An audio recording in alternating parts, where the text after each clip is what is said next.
Cycler birthday with the package from China. So let's go.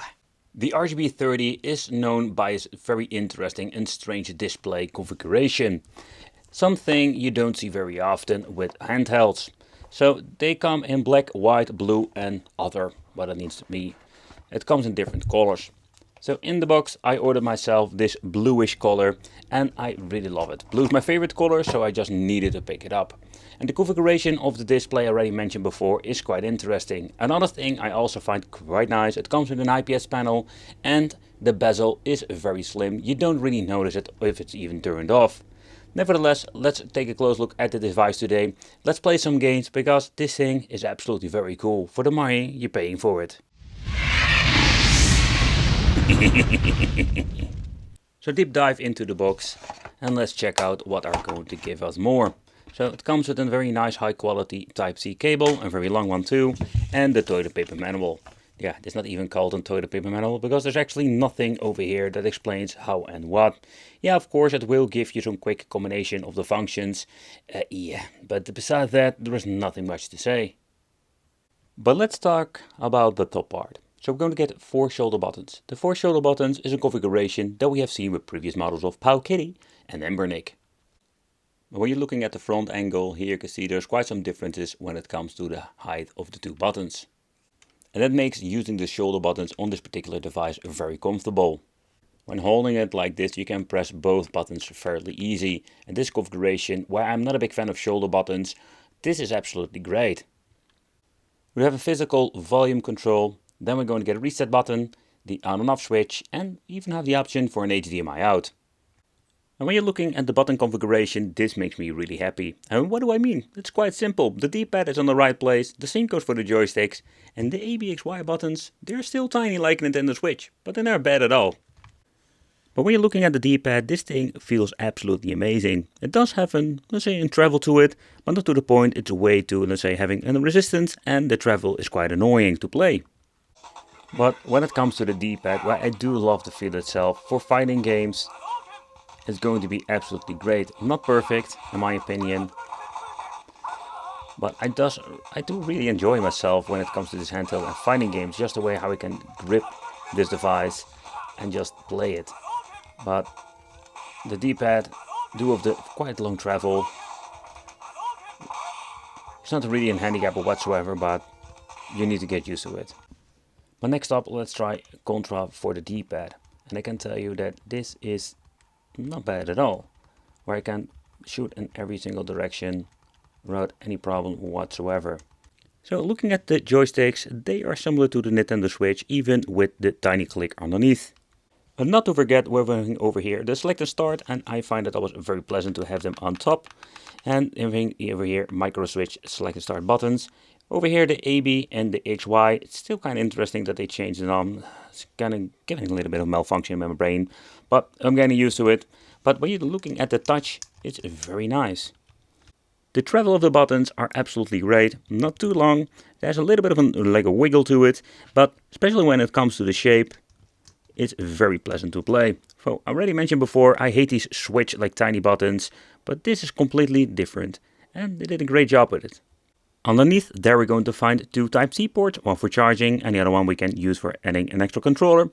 And if you do want to use an headphone, we still have it, and 2 micro SD cards. We have been complaining a lot lately about the cheap, the horrible SD cards that get automatically corrupted. Powkiddy is bringing you something slightly different. It's not the brand that I know of.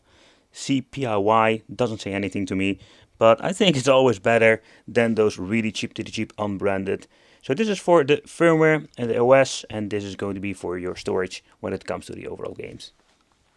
But something I really need to mention is the front-facing speakers of the RGB30. This sounds absolutely amazing. Just listen to it.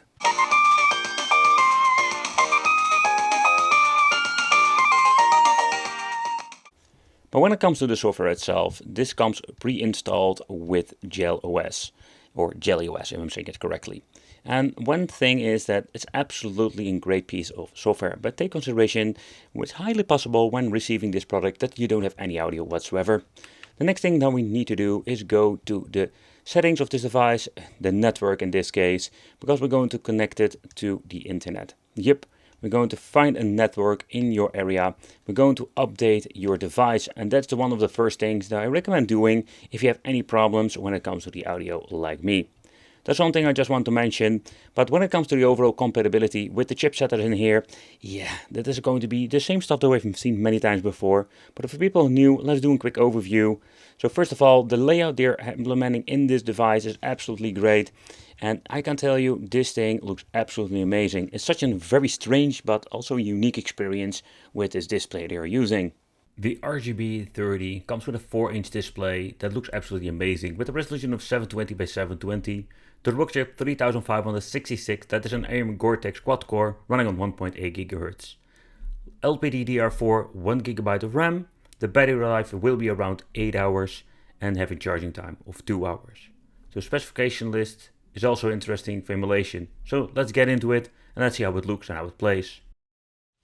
Let's start off with the Super NES, and when it comes to these certain games, yep, we do have 2 black bars to give the best aspect ratio option. You can also mess around with the settings if you want to, but for me it's not going to be a big issue whatsoever. It's just a lot of fun to play these old school games. But when we're going to get into the Game Boy, there we're going to have a different aspect ratio and of course resolution. We still have a tiny black bar at the bottom and the top, but it's even less noticeable. And if you just want to enjoy some classic games, this is absolutely a very cool way to do so. And there are so many hidden games, absolutely classics when it comes to the Game Boy Classic. And they look just freaking amazing on this beautiful display. But where we had an amazing resolution and a screen filler with the Game Boy Classic, of course with the GBA it's going to be slightly different. And the black bars are way more noticeable. If you just want to keep it on the right resolution, this is just actually one of the ways to play.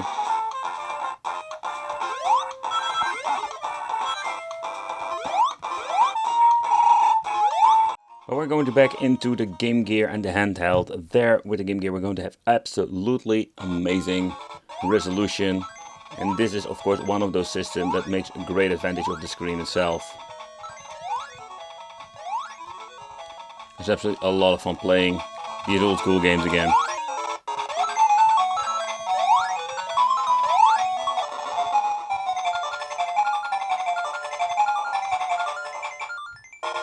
Oh, messed it up. Let's move into the home systems, and then first we're going to take a look at the Sega Genesis or Mega Drive, where I grew up with it. And it's absolutely looking great on the display with its crisp, clear IPS panel. But we do have bezels at the bottom and the top. I think they're not really annoying because they're not that gigantic compared with the Game Boy Advance, for example.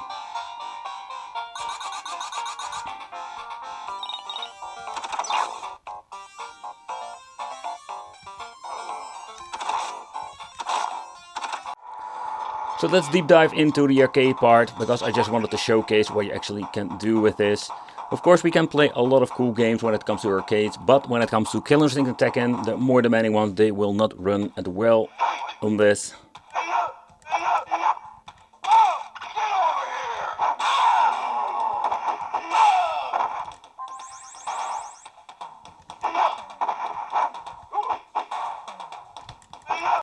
A system that I mostly play on the arcade part when it comes to emulation, but just see how it will actually run on the device. And to my surprise, where a lot of Pandora's Box and other wicked things have problems with this, seems running just fine on a device like this. Same story, we do have quite a huge back bars compared to other devices, but I don't think they're really annoying.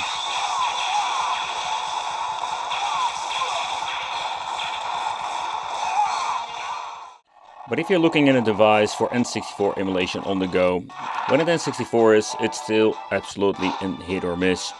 Yep, we can play a couple of games, but when it comes to GoldenEye, more than many games, they will not run great or have a lot of frame drops. For example, with the beginning, you can just hear that it stutters like crazy. Fingerprint nightmare. There we go.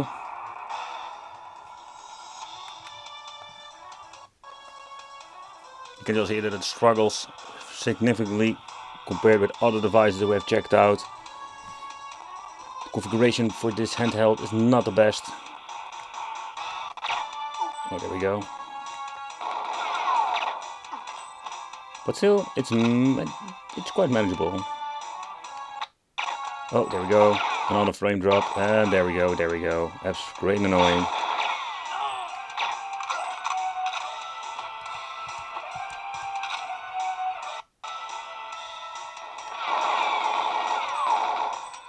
Say hello to my little friend.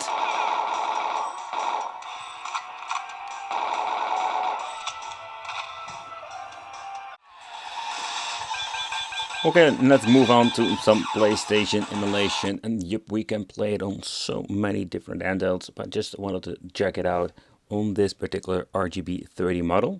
Round one, fight.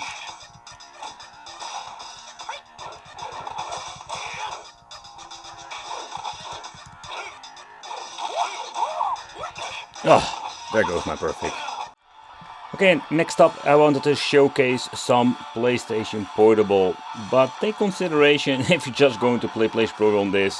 In my opinion, this is not the experience you want to have. Look at those massive black bars, and you can maybe stretch it out in the software, but that's not the way I actually want to play. In my opinion, combination with the mixed performance of emulation, yeah, PlayStation Portable is absolutely not a device you want to play on this particular Powkiddy model. Absolutely not.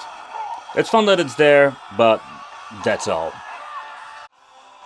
But getting into the PlayStation emulation and PlayStation Portable was all fun and game. But of course, let's double check some Sega Dreamcast. I did notice some minor glitching here and there, and that's actually an emulator problem in my opinion. But the overall performance is quite good.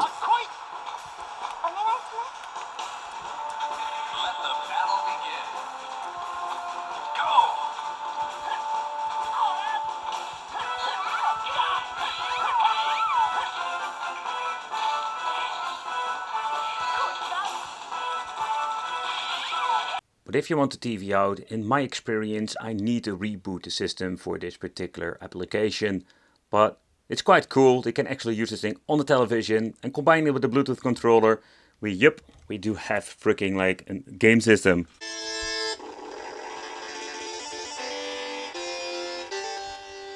You can also change out the volume from the system itself. And just relaxing, play some old school PlayStation games on your television.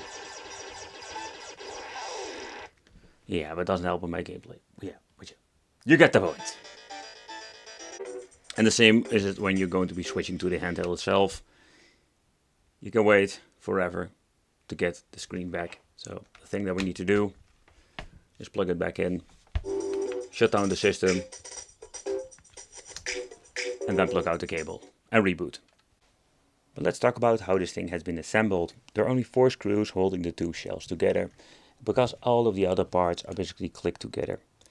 Yep, it's quite, let's say, flexible plastic, and the overall construction is just how I've seen Powkiddy many times before. It's just a basically cheap way in my opinion. It's quite interesting how they also assemble these things. So here we're going to get the battery. This is a 4100 milliamp battery. It can get quite hot in my opinion in here, and the same goes for the chips. I've been using it for some time, but there is no cooling whatsoever needed. So how is it with the repairs? To begin with, the joysticks can be replaced. There are the 2 screws holding this thing together, and then a ribbon cable. Same goes for an LCD, can be replaced. And the battery is coming loose already, so that's quick. But the same goes also for the speakers. So the construction itself, the way how you look at and you can replace stuff, that has been done fairly nicely. So let's get this battery back in and let's put it back together. The Powkiddy RGB30 is a very interesting and unique concept. Powkiddy is a brand that is not always consistent with quality, but this particular handheld, I can give this thing a special spot in my wicked heart when it comes to devices, due of the form factor and the display.